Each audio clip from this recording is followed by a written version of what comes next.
noches, estamos en Odisea Argentina, vamos a estar con ustedes todos los lunes a esta hora, a las 11 de la noche, y la intención que tenemos es poder mirar la política, la economía desde distintos puntos de vista, poder ver las relaciones que existen entre una y otra. Nos vamos a acercar con el zoom a lo que sucede en el día y nos vamos a alejar para entender procesos más complejos, y al final del programa nos vamos a entretener con todo lo que tiene la política de divertido, de entretenido, de picante, de secreto.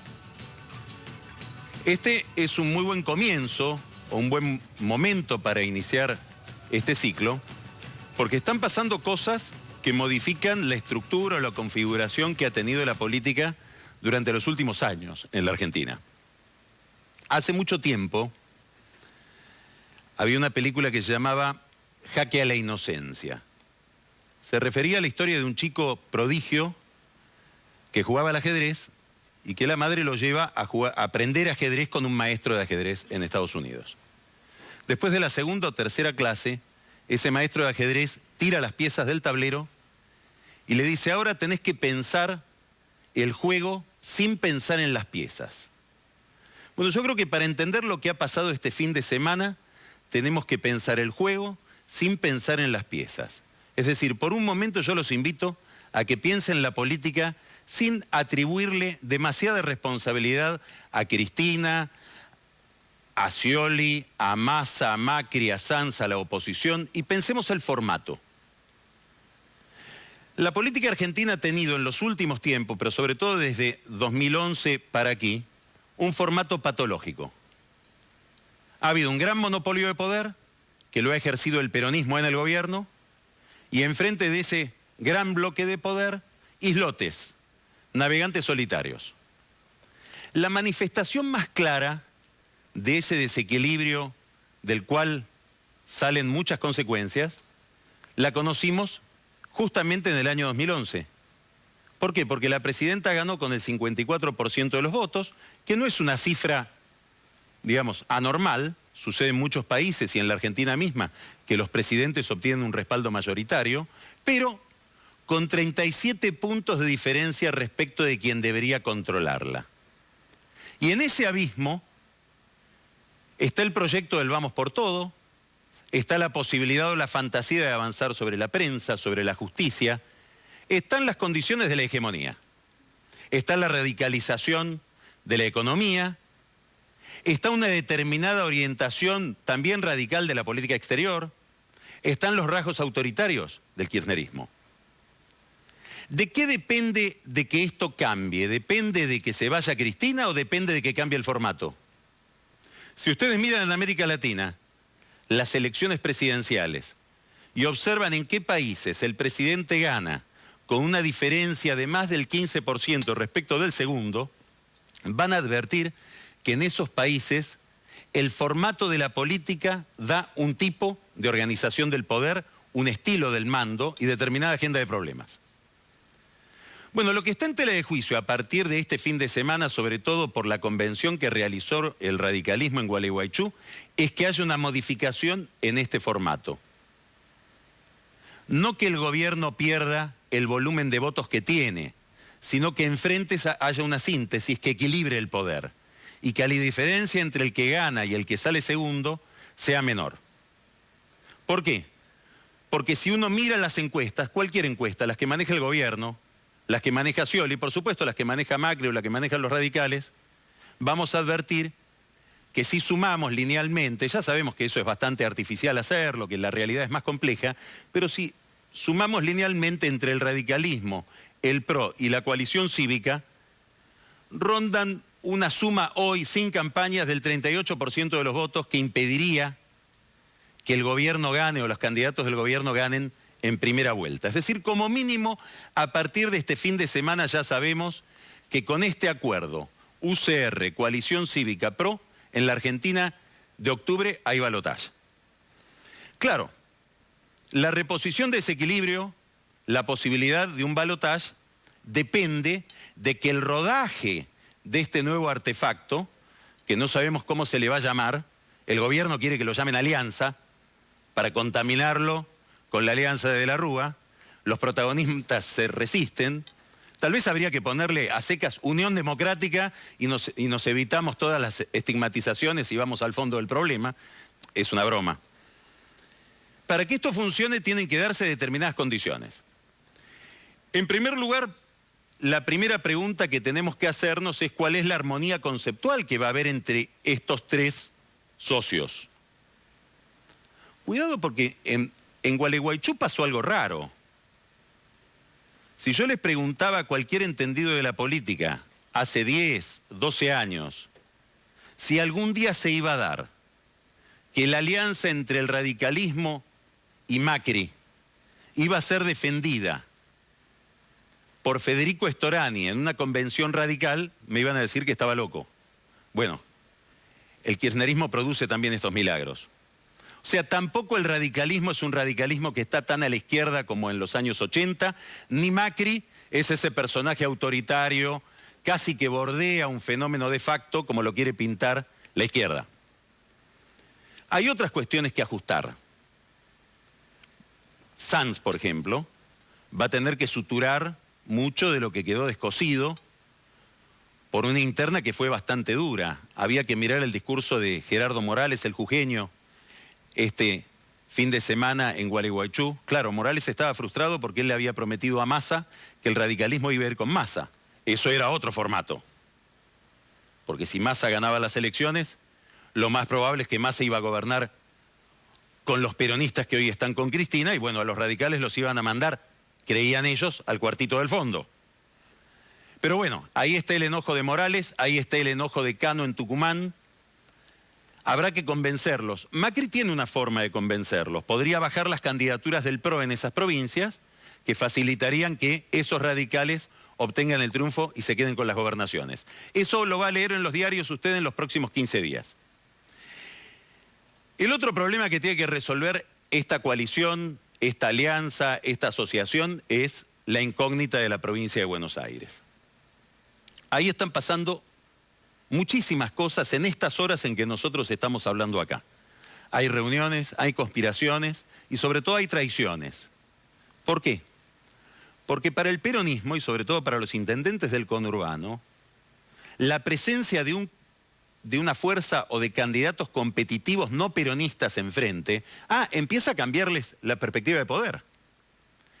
Empieza a plantearles la posibilidad de tener que dejar las intendencias y todo lo que trae el poder en la provincia de Buenos Aires detrás de una intendencia, que no lo voy a enumerar acá por razones de buen gusto.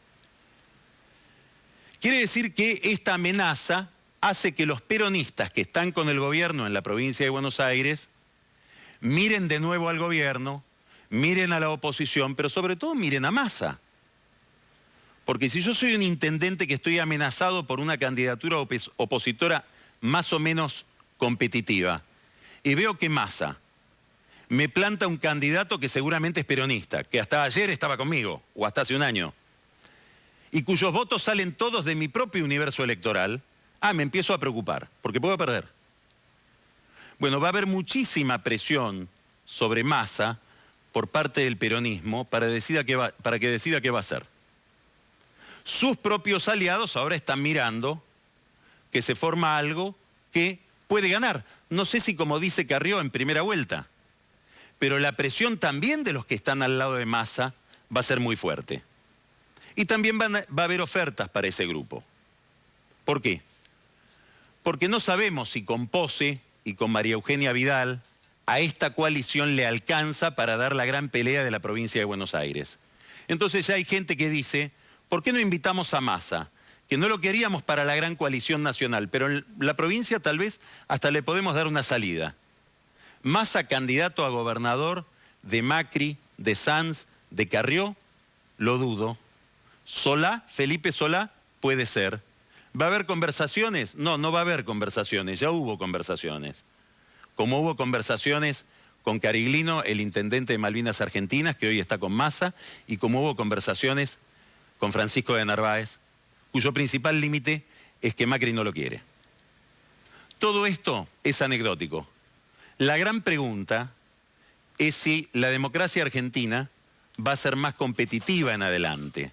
Es decir, si va a haber no solo oposición, sino un discurso, un proyecto, un sueño alternativo.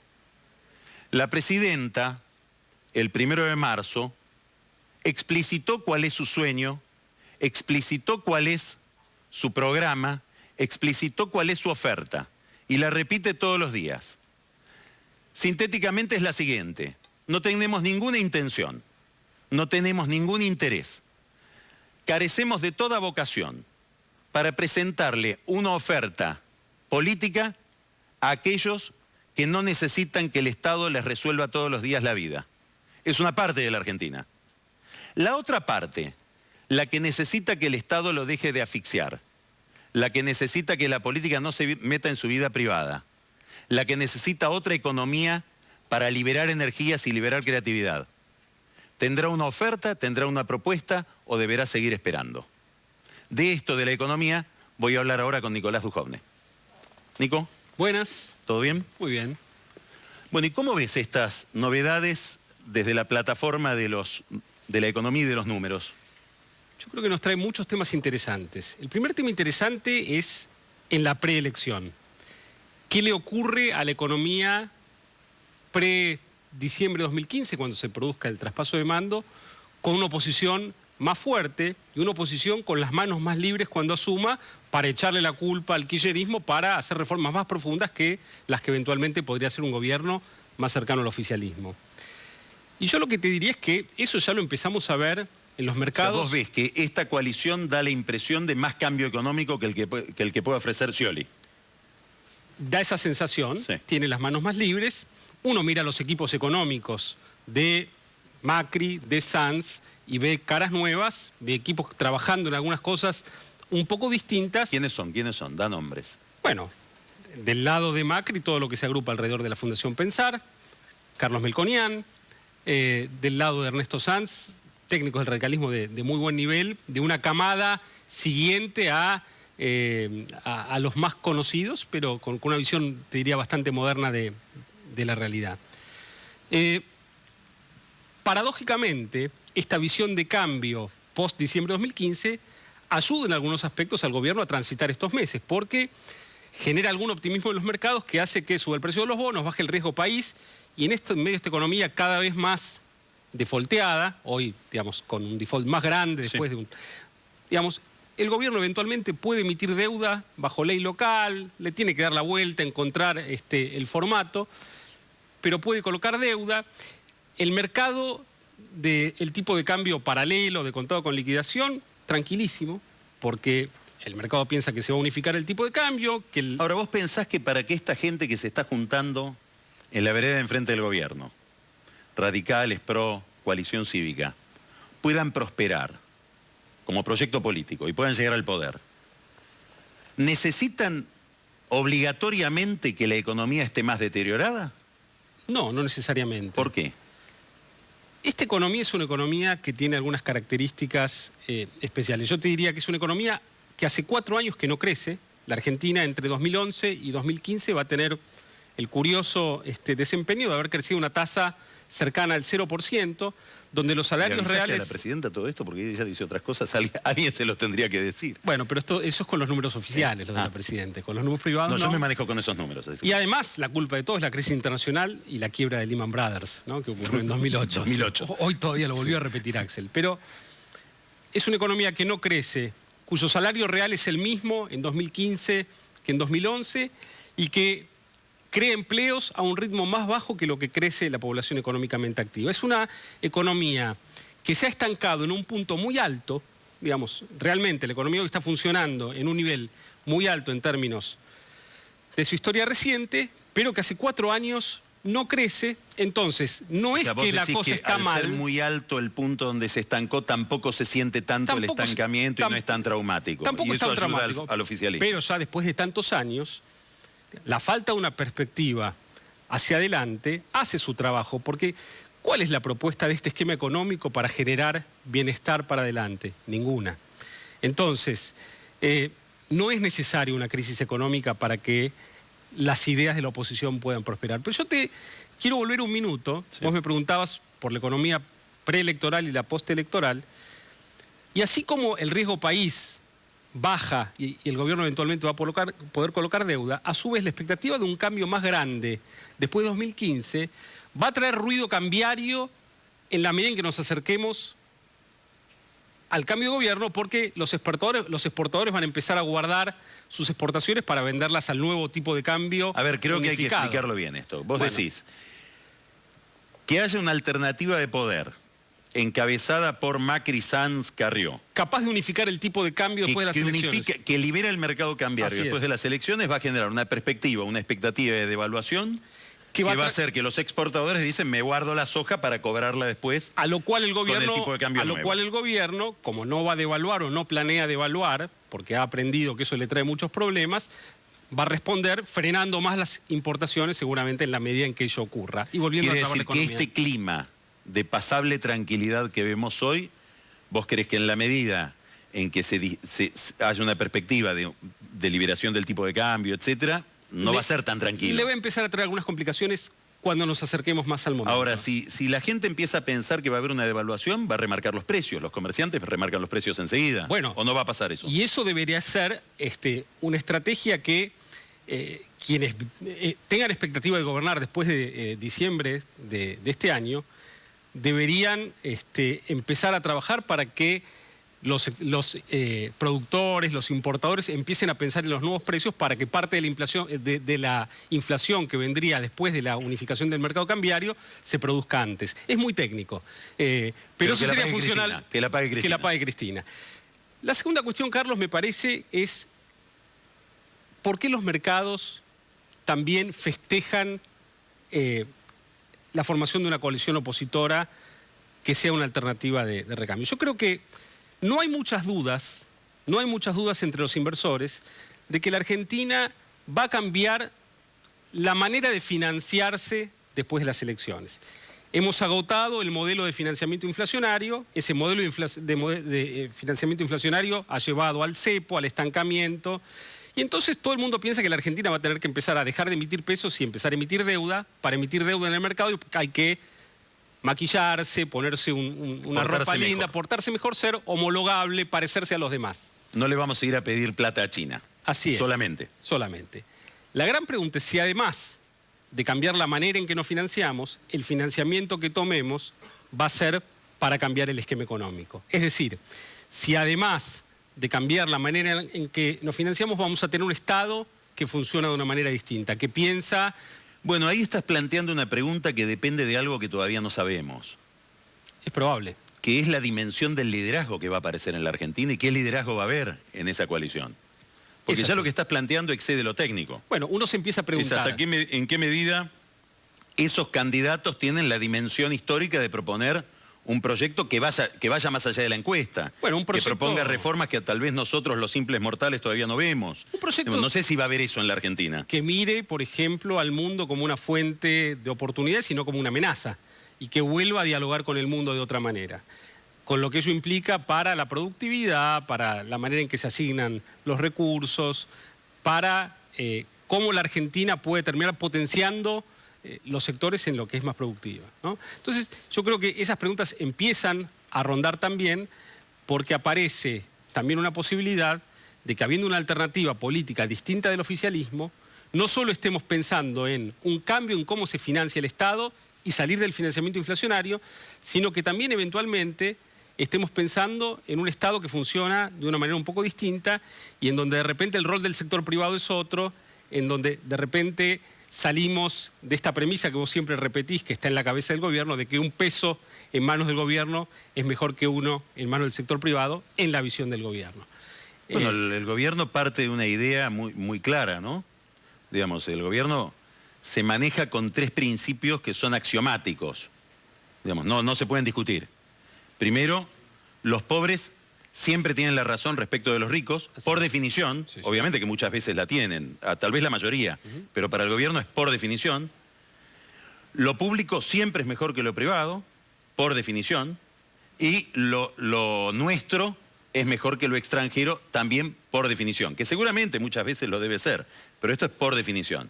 Bueno, yo no creo que el gobierno diga estas cosas o piense de esta manera porque inventó estas ideas. También hay un consenso social. Bueno, probablemente... A ver, la pregunta que yo te haría es ¿Qué disponibilidad social ves para ese cambio de programa? Bueno, ¿hasta dónde la gente quiere eso?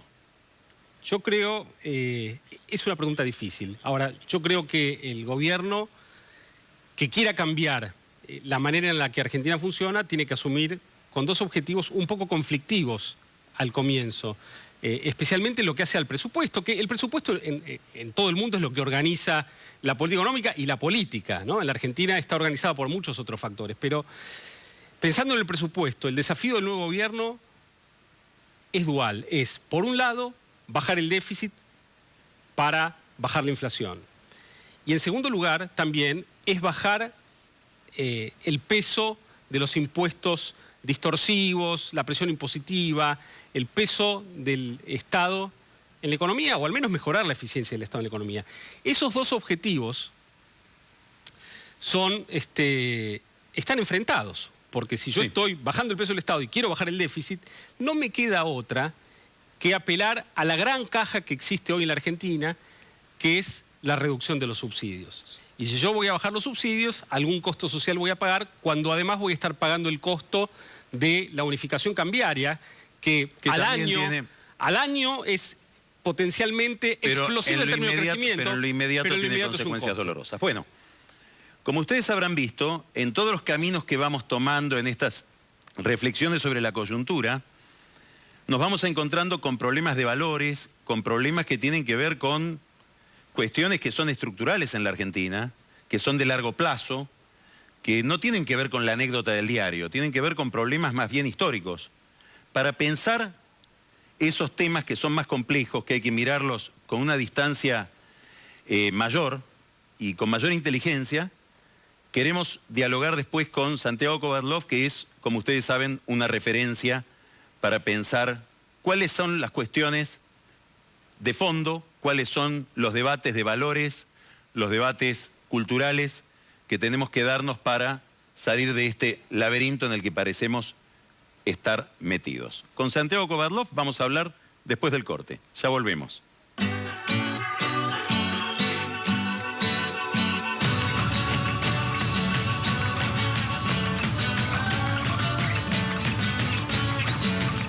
Ya están llegando las nuevas estaciones automáticas de Ecobici, abiertas todo el año, las 24 horas del día y totalmente gratis. Encontrá más información en buenosaires.gov.ar/Ecobici. Buenos Aires Ciudad. En todo estás vos.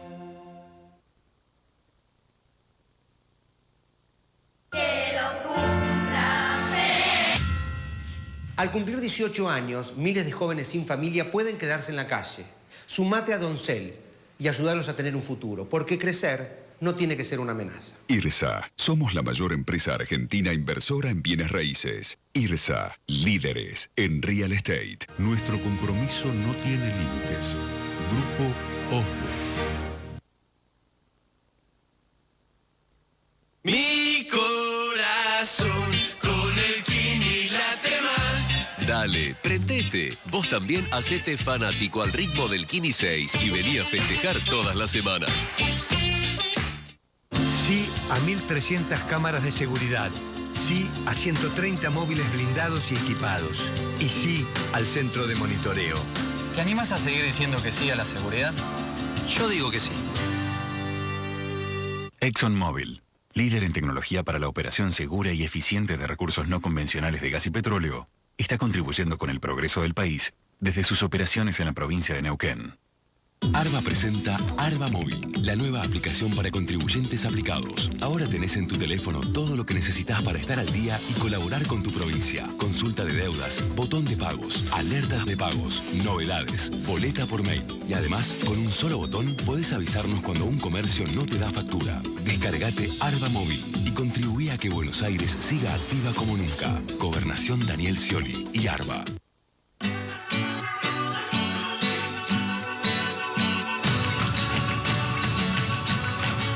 Santiago, muy buenas noches. Buenas noches. Bienvenido a Odisea. Buenas noches, Santiago. Encantado de verlos. Es muy lindo para nosotros que estés en este primer programa. También para mí, acompañarlos en este comienzo de la Odisea. De la Odisea. Bueno, de eso queremos hablar. Empieza esta Odisea.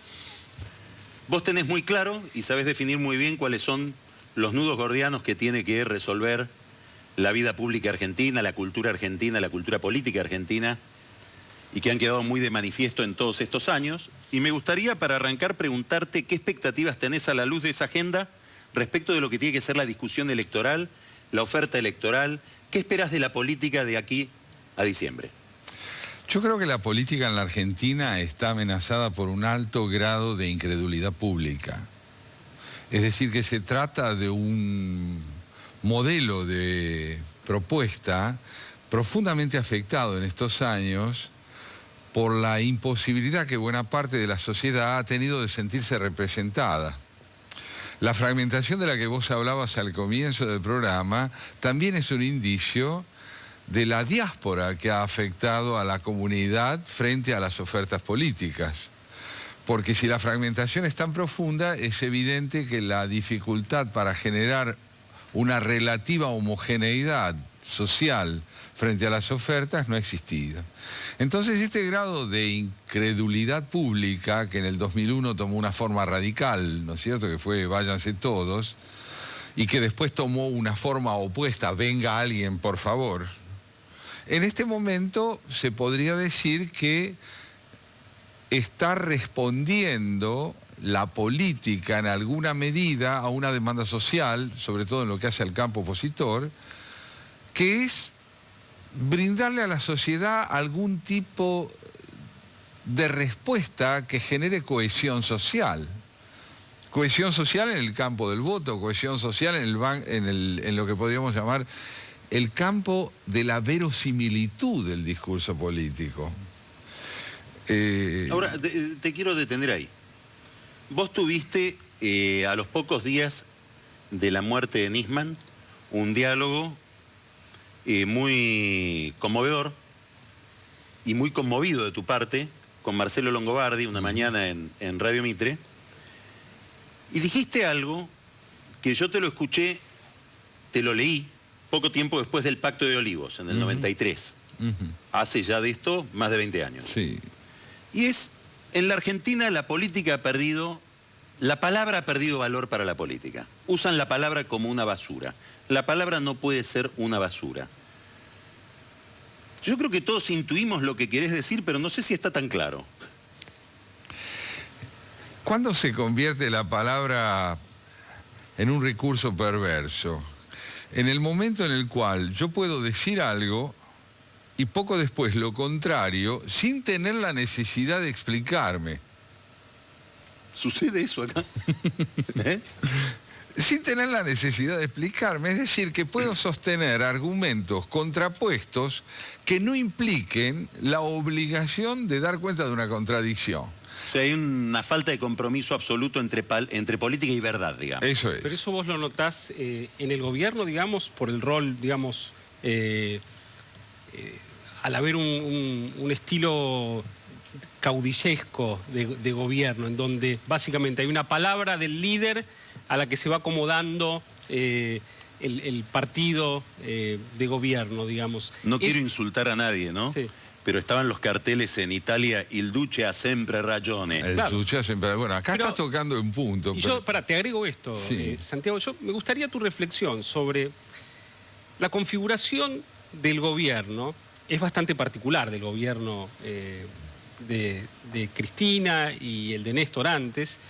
Y la pregunta es, ¿cuánto de la configuración en el discurso y en la acción del gobierno responde a leer a la sociedad argentina, o cuánto simplemente es un accidente histórico? Y es decir, es un gobierno con estas particularidades que caló en la sociedad argentina. ¿Cómo ves la interacción entre esas dos cosas? Bueno, yo creo que el caudillismo es un síntoma social, no es solamente un rasgo distintivo de alguien que está en el gobierno. ¿Por qué digo esto? Porque el rasgo distintivo de la palabra caudillesca es que no está sometida a revisión crítica. Puede ir en una dirección o en otra. Y la adhesión que suscita es a priorística, quiere decir, está establecida de antemano, vaya en la dirección que fuere. Claro. Entonces, voy a citar a Kovadlov cuando dice, no es que el gobierno tiene razón, el gobierno es la razón. Claro, claro. El gobierno todo lo que haga está muy bien hecho. Siempre está bien. Entonces, ¿dónde se advierte eso? En dos actitudes básicas. Desde el lado del oficialismo, Cuando sobreviene lo que nosotros llamaríamos una contradicción, inmediatamente el oficialismo se siente obligado a mostrar que no existe tal contradicción, sino que se mueve siempre el discurso en el campo de una coherencia invulnerable.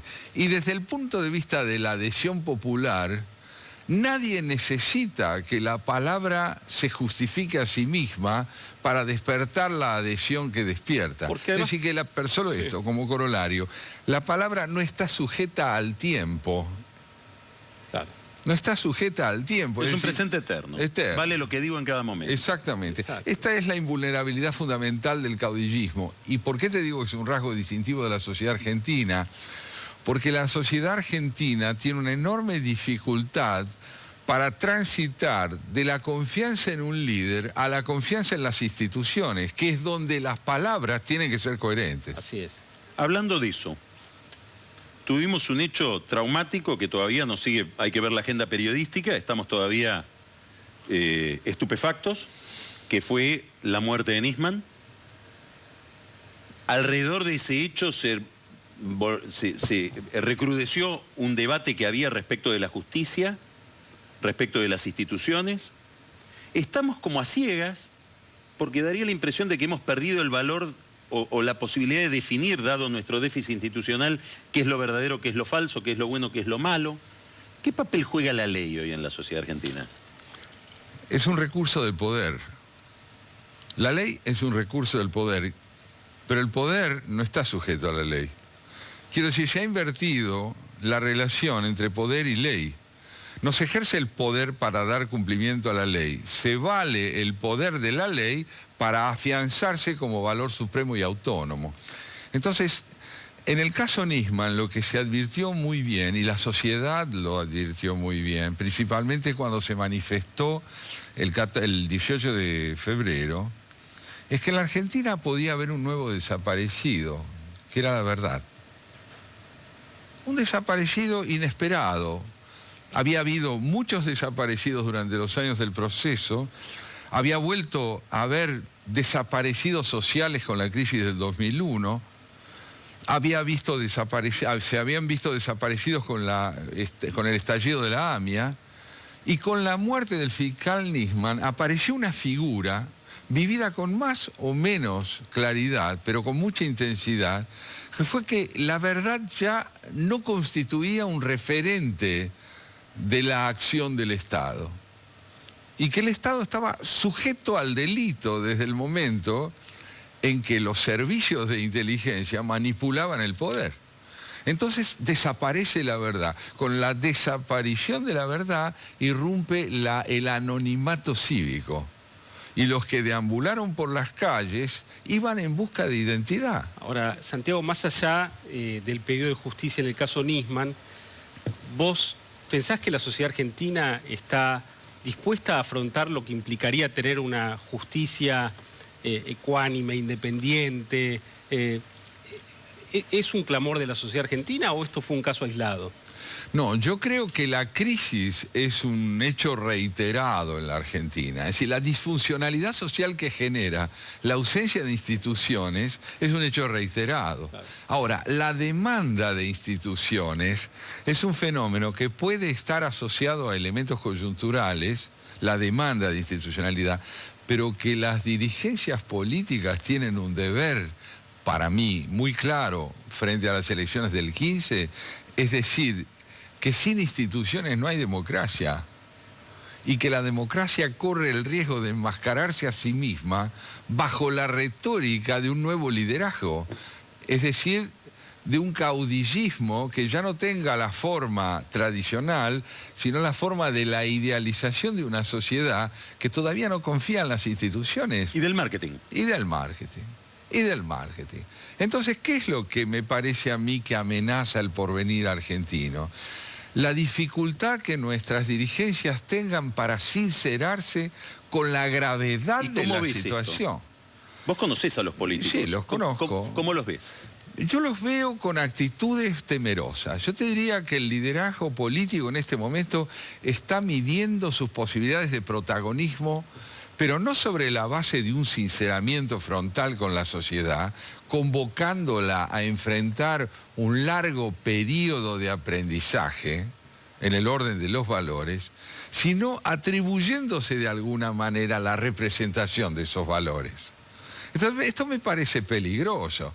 Si tenemos líderes que vienen a decir que son la encarnación de los valores que la sociedad tiene que tener, hay alguien que no tiene que aprender entonces, porque ya encarna esos valores. Y a mí me gustaría un liderazgo de gente cansada de triunfar. ¿Cómo es eso? Cansada de triunfar. Es decir, que no vengan a mostrarnos su estelaridad. Que no vengan a afirmar que solo tienen respuesta. Yo quiero una pregunta. Alguien que se haga una pregunta.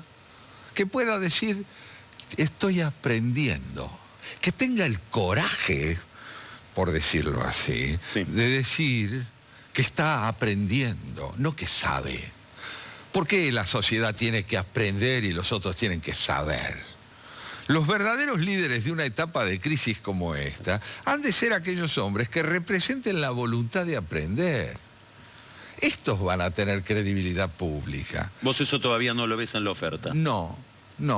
Yo veo hombres y mujeres que se disputan el dominio de la certeza. Y que se la saben todas. Sí. A lo sumo ven dificultades para aplicar lo que saben, pero no hay problemas. No, los problemas están resueltos en el proyecto. Yo creo que la Argentina se transformará el día en que sus dirigentes estén dispuestos a liderar un proceso de aprendizaje, del cual ellos también forman parte como aprendices mayores. ¿Cuál sería una señal que nos indique que estamos en ese camino? Bueno, una buena señal es que aquí pareciera que no hay nadie que se sienta suficientemente poderoso como para ganar solo. Es un buen indicio. La necesidad de recurrir a otro, lo que está pasando este fin de semana, lo que está pasando muy bien. estos días. Hay una irrupción, para decirlo académicamente, de alteridad. Aparece un otro, te necesito. Juntos tal vez signifiquemos algo. Esto es muy interesante en una Argentina orientada hacia la autosuficiencia por parte de sus liderazgos, incluso partidarios. Tener que dialogar y negociar. Claro, hacer política. Claro. Porque ahí nace la política, en el momento en que yo todo no. Hay otro. Estamos en la antes de irnos, del te quiero llevar a otro tema. Sí. Vos sabés, Nico, que Santiago es medio brasileño. Lo sé perfectamente. ¿No? Es verdad. Contá un poquito. Verdad, o cara medio brasileiro. Es verdad, yo soy mismo.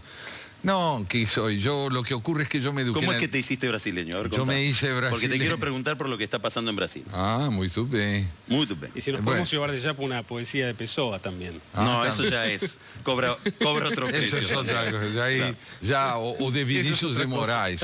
Tradujo a Vinícius. Ó minha amada de olhos ateus, dá-lhe esperança aos olhos meus para que vejam, chegado o dia, o olhar mendigo da poesia nos olhos teus. Vinicius. Pero bueno, volviendo a esto, mi padre fue trasladado por la empresa en la que trabajaba al Brasil en el año 57 y allí mi madre, mi hermano y yo nos fuimos al Brasil.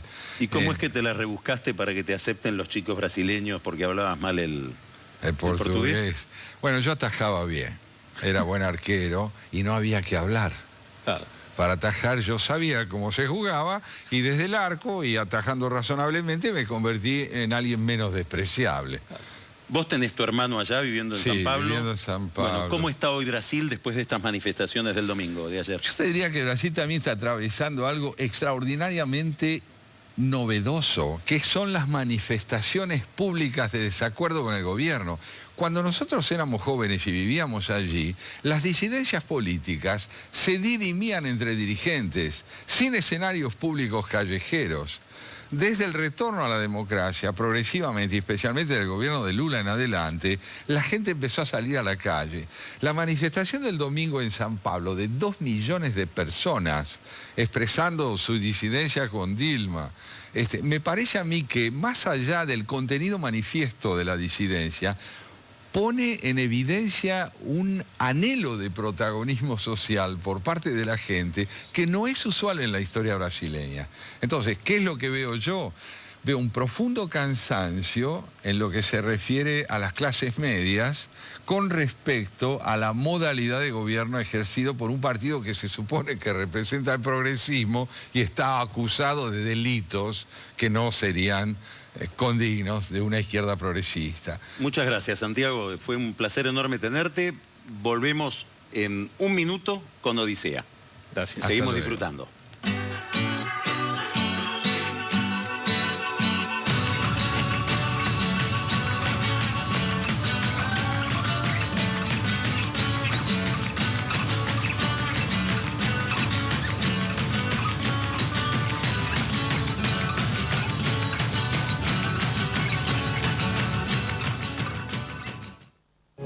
¿En qué se parece un cosecha tardía de Norton al novio de Guillermina?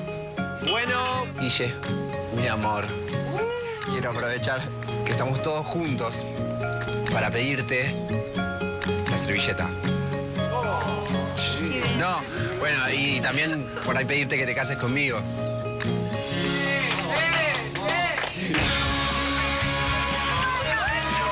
Es fresco y dulce, como a vos te gusta. Cosecha tardía de Norton. La puerta más segura ahora es Más Segura, única con el revolucionario sistema antientradera. Pentágono, siempre un paso adelante de los ladrones. Por su seguridad y la de su familia, téngala ya. Puertas Pentágono, más duras que la realidad.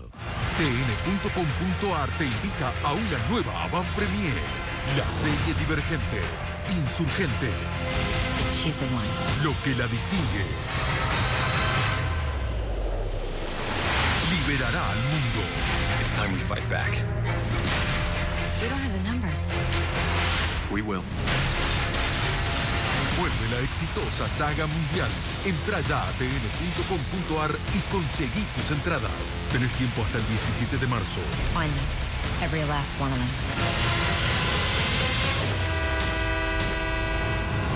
La serie Divergente, Insurgente.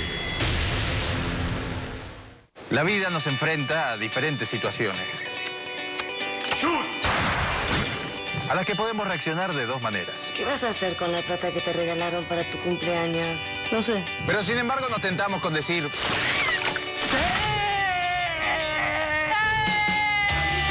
Llegaron nuevos snacks Saladix. Para aquellos que a la tentación le dicen sí. Probá los sticks sabor ketchup y los rings sabor aros de cebolla. Saladix, sácate las ganas. Este martes a las 22 llegan Los Leuco. El mismo apellido, la misma pasión, distintas miradas. Alfredo y Diego Leuco, padre e hijo por primera vez juntos en un mismo programa. Voy a tratar de explicarles por qué creo que esta década robada ha sido el momento de menor libertad de prensa en la Argentina desde la recuperación democrática. Dos periodistas de raza, dos generaciones con puntos de vista diferentes sobre la realidad. ¿Cuánto gasta Cristina en joyas? ¿Por qué no lo pone en su declaración jurada? ¿Es un delito? Los Leuco, desde este martes, 22 horas por TN. Cuídate, changuito. Chau, pa. ¿Por qué hablamos siempre de encuentros? Porque nunca es igual. Porque cada encuentro te transforma, te hace mejor. No importa de qué encuentro se trate. Uno llega siendo uno y sale siendo uno más el otro. Un encuentro puede ser un beso, una revelación, o la noche de tu vida. ¿Una pelea? Sí, puede ser. También es un encuentro. Pero también lo es una reconciliación. Porque si algo de lindo tienen los encuentros, es que podemos saber dónde empiezan, pero nunca dónde terminan. Ahí está la magia. Ahí está el famoso sabor del que te hablamos siempre. Nos encontramos por ahí.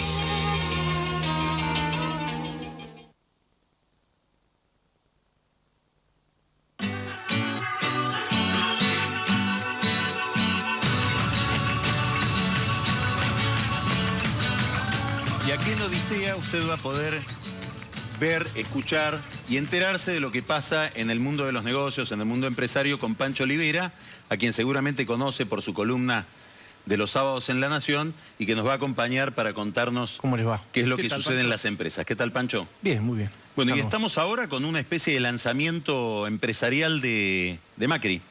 Una adhesión descomunal, como hacía tiempo que no se veía en un candidato, Mañana va a ser un test importante, hay una reunión, una comida en la rural. 2 veces se agotó la venta de mesas, 500.000 pesos cada mesa, 10 personas. Lo que va a decir el gobierno, ¿no? De que Bueno, ese es el... Por eso hay que estar atento a ver quiénes realmente se dignan a dar la cara. O mandan la clásica. dobles. Pagamos la mesa, invitamos, tercerizamos la invitación. Mandan artistas. Claro. Entonces ahí se va a ver realmente este viraje que se viene percibiendo en los últimos meses, ¿no? ¿Cuánta plata levanta Macri con esto? Ellos están diciendo que son más de 100 millones de pesos. Con eso tenemos pagada la campaña. Pero ojo que no se financian campañas. La ley prohíbe que las personas jurídicas... ¿Entonces? Entonces es al partido. Ojo con los términos. Hay que inventar un partido, entonces. Sí. Ricardo Foster diría, ojo con la captura, de las palabras. Claro, con la captura de las palabras. Bueno, Pancho, nos vamos a ver cómo sale esto. Y nos vas a contar cuando ya haya salido. Por supuesto. Vamos ahora a mirar, a hacer una recorrida por el mundo Twitter. Twitter. Repetid, como si fuera CH. Twitter. Es decir, los principales tweets de la semana, aquellos que están cargados de más humor, de más enigma, de más inteligencia. Hay mucho humor involuntario, te diría, en general. Sí, hay algunos que quieren hacer algo serio y les sale gracioso, otros quieren hacer algo gracioso y les sale serio. Vamos a ir recorriendo todos los programas, ese mundo interesantísimo de las redes sociales donde nos encontramos con cantidad de interrogantes, cuestiones, novedades. Y vamos a empezar con un gran tuitero, que es Franco Macri, que hace mucho que no aparece en los medios, pero tiene una presencia permanente en esta red social. Franco Macri dice: soy un empresario al que nunca le interesó actuar en política. Con acento, por favor. Por esto, suspendo mis comentarios en Twitter o entrevistas durante la campaña. No vaya a ser que perjudique a Mauricio, ¿no? Es un homenaje a Mauricio que le está haciendo. En realidad no quiere seguir hablando a favor del gobierno mientras el hijo es candidato. Bueno, Osvaldo Quiroga, el refugio de la cultura, para poner en contexto. La esperanza del radicalismo es Leopoldo Moró y algunos dirigentes jóvenes. Lo demás no son más que desechos de la vieja política. Leopoldo Moró es la nueva Leopoldo política. Moró. Y, hace pareja con para seguir conociendo a Osvaldo. Tengo una cacerola que cuando hago fideos tiene el colador incorporado. Qué importante para decírselo a la gente. Sí, porque parece que cuando hace arroz no tiene el colador incorporado. Bueno, es muy importante. Coculo, otro crack del mundo Twitter, pregunta de la Rúa si se suspendió la convención radical porque fue y no hay nadie ahí en Ushuaia. Estamos bien. Bueno, Malcolm Gómez, también otro tuitero de muchísima calidad. Imagínate, estás tranqui en la droga y te viene a sacar el gordo Máximo. Te querés matar, ¿no? Por esta cosa de que Máximo se llevó a la militancia. Harry Bosch se refiere, sin decirlo, a la humorada del Papa, cómo se suicida un argentino tirándose desde el ego, y dice: ¿sabe usted cómo se suicida un argentino? Fácil. Denuncia a la presidente y después se queda en su casa esperando. Bueno, y acá un tuit del querido Coronel Gonorrea, para mí uno de los grandes tuits de los últimos meses. Todo ese asedio mediático coordinado entre TV, diarios y redes sociales al que ustedes se refieren como golpe de Estado se llama siglo XXI. Terminamos con Mujeres por Karina, una liga que apoya a Scioli y obviamente a Karina Rabolini, y muestra unas declaraciones de Scioli. Por todo lo que me ha ocurrido en la vida, siento que Dios me preparó para ser presidente. Bueno, suspendamos las elecciones. Dios es naranja. No nos vamos a oponer a un mandato divino. Ahora, terminada esta sección, les vamos a ofrecer, mientras vamos al corte, lo que están preparando los candidatos como publicidad para las campañas que vienen. Después de una investigación, hemos logrado esta información, estos afiches. Observen bien, ya volvemos.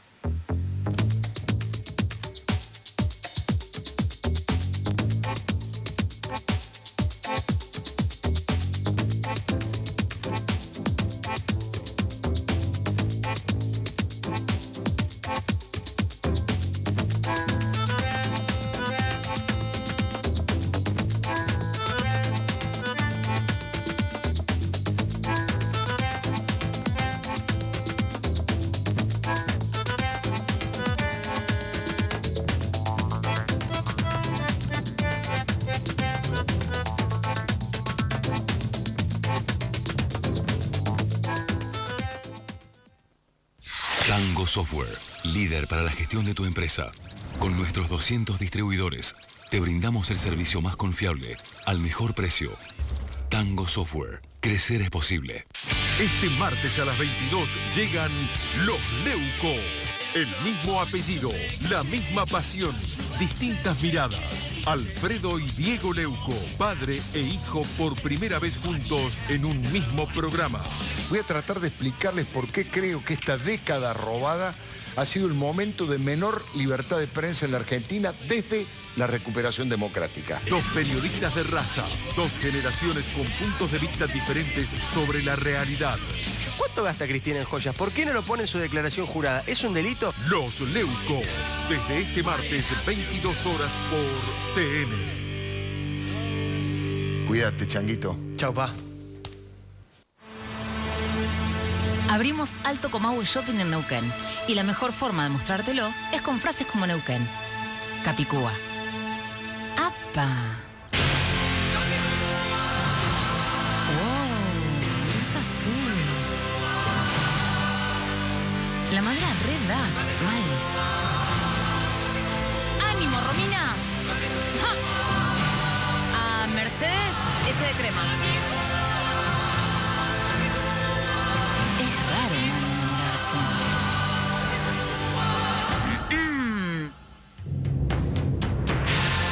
¿Se ve? ¿Me ves? Eso lo dirá mi marido. Lo sé. Yo voy. Alto Comahue.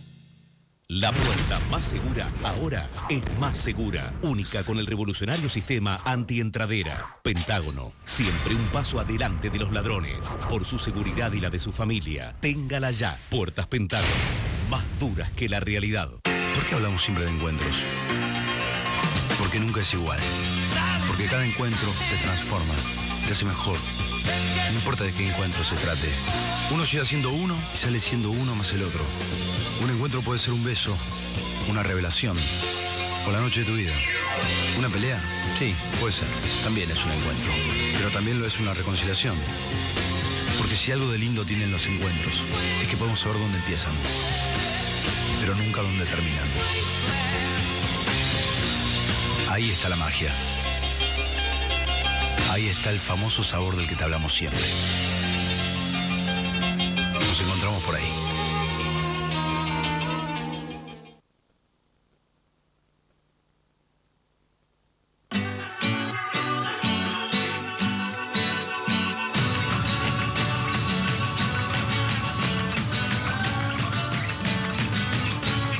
Bueno, y ahora, aquí en Odisea, por supuesto, nuestra expectativa que usted se quede ahí del otro lado, porque nosotros tenemos pensado en este último bloque distendernos, que el director nos lleve a otro lado, vamos a hablar de otros temas, porque vamos a empezar el momento whisky.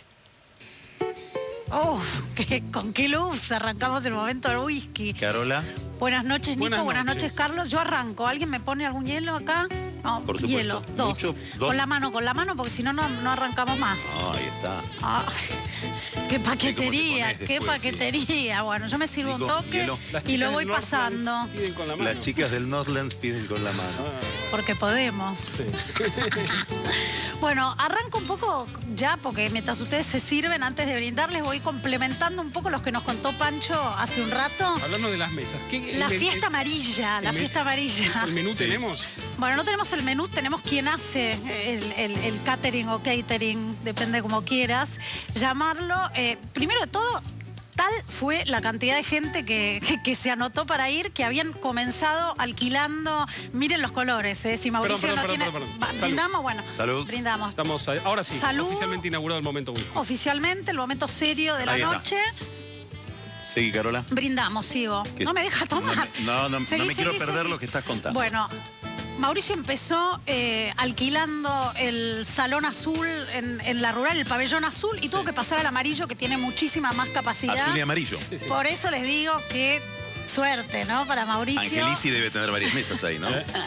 Así que pasó al salón, al pabellón azul, así que es un montón de gente.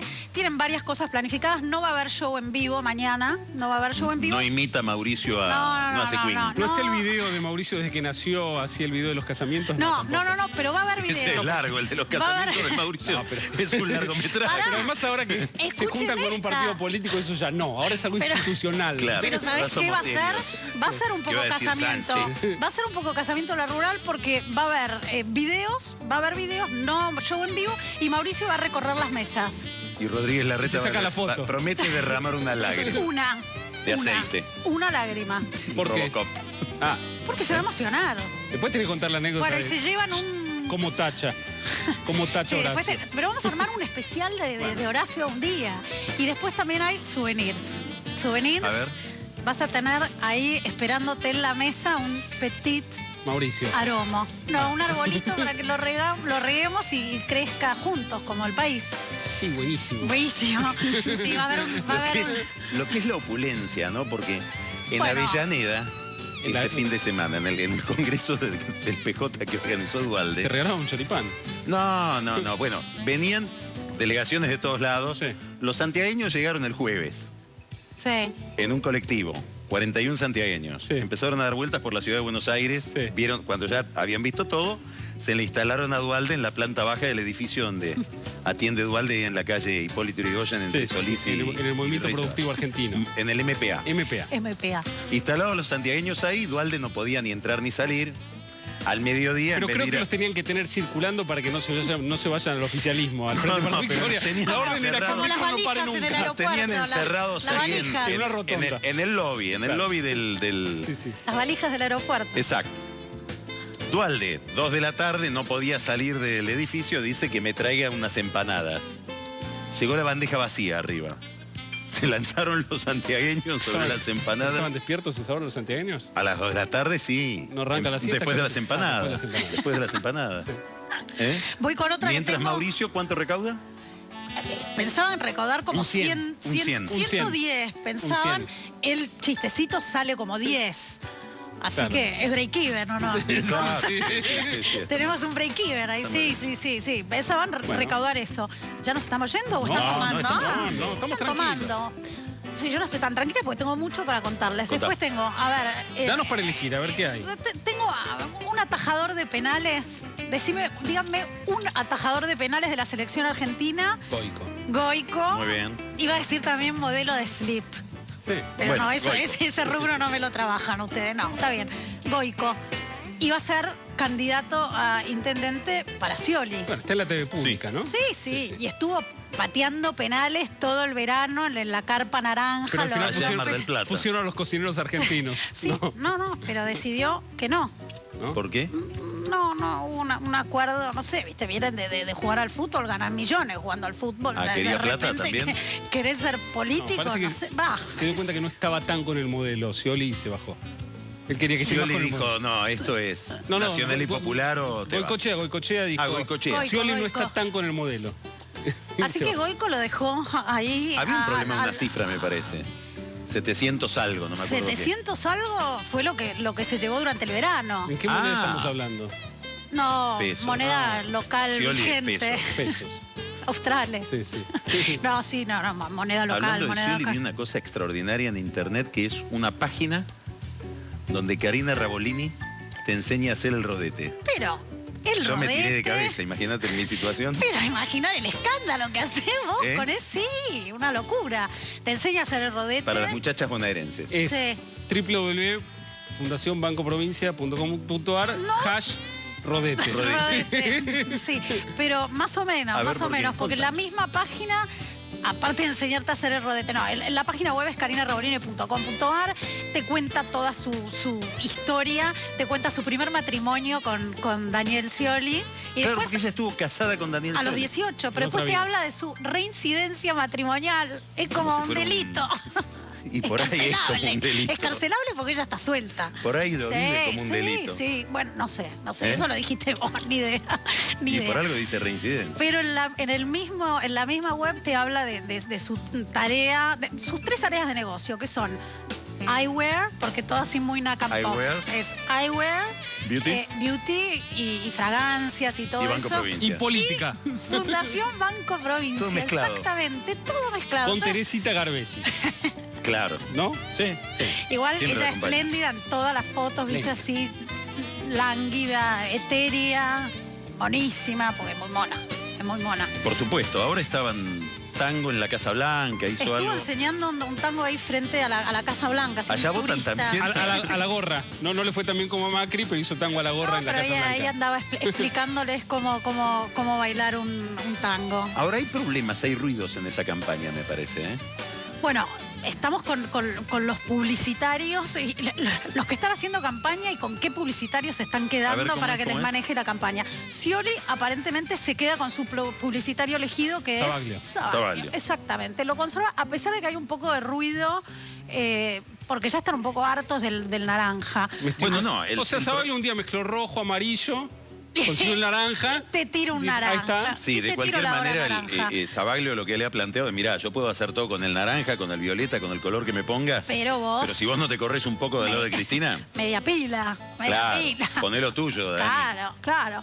Massa, por otro lado, lo corrió a Agulla y se quedó con Martín Mercado. ¿Se acuerdan cuál era Martín Mercado?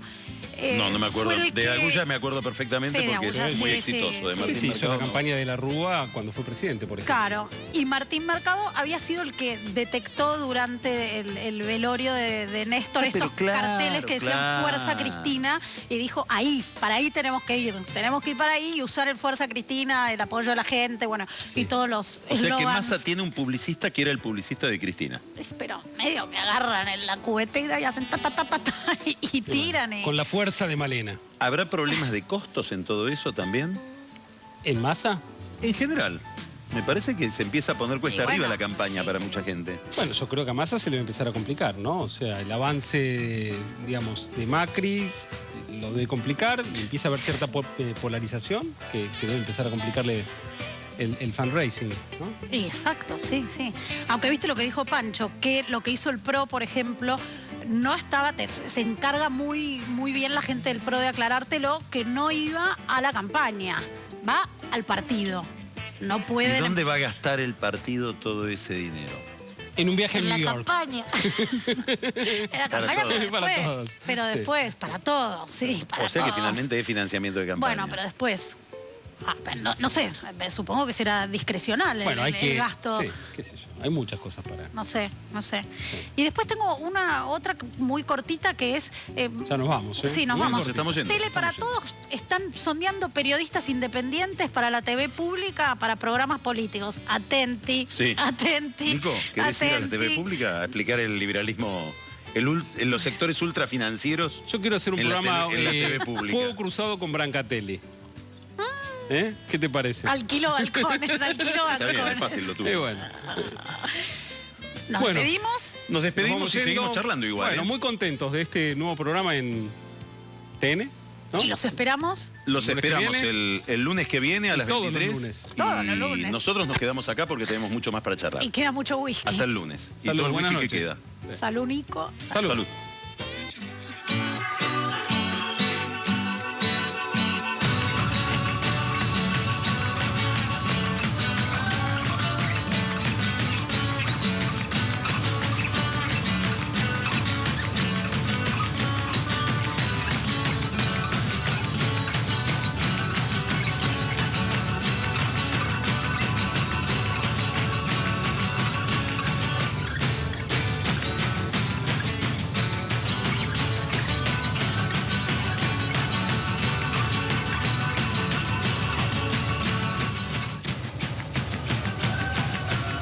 Bancor le ofrece